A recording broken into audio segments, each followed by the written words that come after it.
بچیوں زندگی کی خوبصورتی ہر انسان چاہتا ہے، اور یہ صرف در مصطفیٰ سے ملے گی۔ ایک اچھا بیٹا، پہلی شکل ہے اچھا بیٹا، اور میرا نبی کہہ رہا ہے کاش میرے ماں باپ زندہ ہوتے، اور نہیں تو میری ماں زندہ ہوتی تو تم دیکھتے میں کیا کرتا۔ میں عشاء کی نماز کے مصلی پہ ہوتا اور میں سورۃ فاتحہ پڑھ رہا ہوتا، اور ادھر سے میرے گھر سے میری ماں مجھے کہتی محمد، تو میں ماں کے لیے نماز توڑ دیتا۔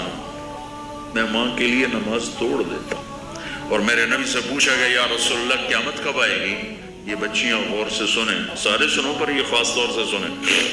آپ نے کہا اللہ کو پتہ ہے۔ یا رسول اللہ کوئی نشانی بتا دیں، تو آپ نے کہا جب بیٹیاں بھی ماؤں کو ذلیل کریں گی تو قیامت آئے گی۔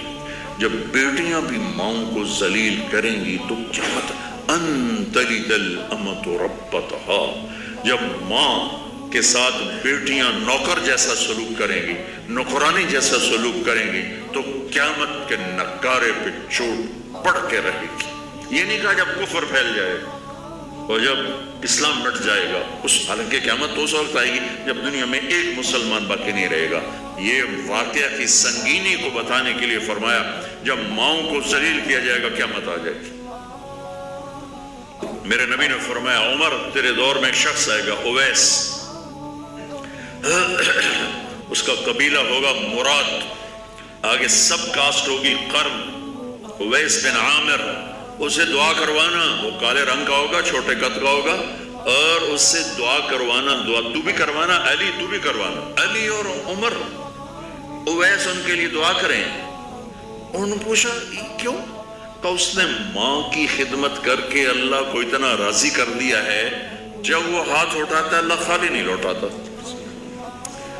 اللہ کی قسم عمر و علی کو اویس کی دعا کی ضرورت نہیں تھی، امت کو پیغام دینا تھا کہ مائیں ذلیل ہو رہی ہیں آج، اور باپ جوان اولاد سے چھپتے پھر رہے ہیں۔ تو میرے نبی نے یہ آگے پیغام دینا تھا کہ نبی ہو کر رسول ہو کر کہہ رہے ہیں کاش ماں ہوتی تو میں اس کے لیے نماز توڑ دیتا۔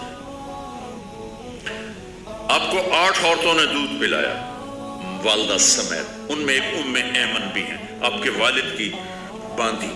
تو گھر میں تشریف فرما تھے، ام ایمن بیٹھی تھی حضرت عائشہ، تو ام ایمن کہنے لگی یا رسول اللہ پانی تو پلا دیں۔ تو اللہ کے نبی ایک دم اٹھے، تو حضرت عائشہ ناراض ہو گئی، ام ایمن اللہ کے رسول کو کہتی پانی پلا، تو اور کیا نہ کہوں میرا بیٹا ہے میں نے دودھ پلایا۔ تو حضرت میرے نبی نے کہا ہاں ہاں عائشہ یہ میری ماں ہے، اس کا میں نے دودھ پیا ہے۔ آپ اٹھے، گھڑے میں سے پانی بھر کے یوں دونوں ہاتھوں سے حضرت ام ایمن کو پیش کیا جو حبشی باندھی تھی، چونکہ دودھ پیا ہے تو ماں کا لفظ صادق آ گیا۔ تو بجائے اس کے کہ برا مناتے، آپ خادم بن کے اپنی ماں کو دودھ پلانے والی ماں کو آپ نے، حضرت حلیمہ سعدیہ تشریف لائیں، آپ نے اپنی چادر بچھا کر اس کے اوپر بٹھایا۔ ہمیں پیغام دینا تھا، آنے والے زمانوں میں یہ ہونا تھا۔ سبحان اللہ۔ امام ابو حنیفہ کا نام تو سب کو معلوم ہے نا، ایک اور عالم بتاتا ہوں، عبد الرحمن بن ابی لیلہ، ان میں علمی کھٹ پڑ تھی بہت زیادہ، آپس میں بندی نہیں تھی۔ تو ابو حنیفہ جیسی ہستی جن کے کروڑوں فالوور آج ہیں، ان کی ماں کہتی نعمان یہ مسئلہ ہے جا کے عبد الرحمن سے پوچھ کے آ۔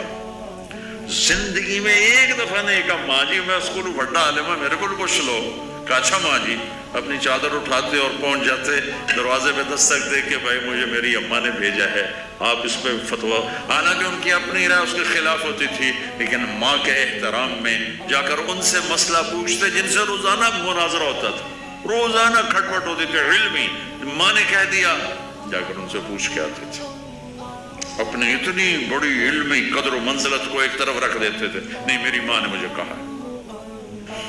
تو آپ سب نوجوان ہو، ماں باپ زندہ ہیں تو ان کی دعا لو، آہ نہ لو۔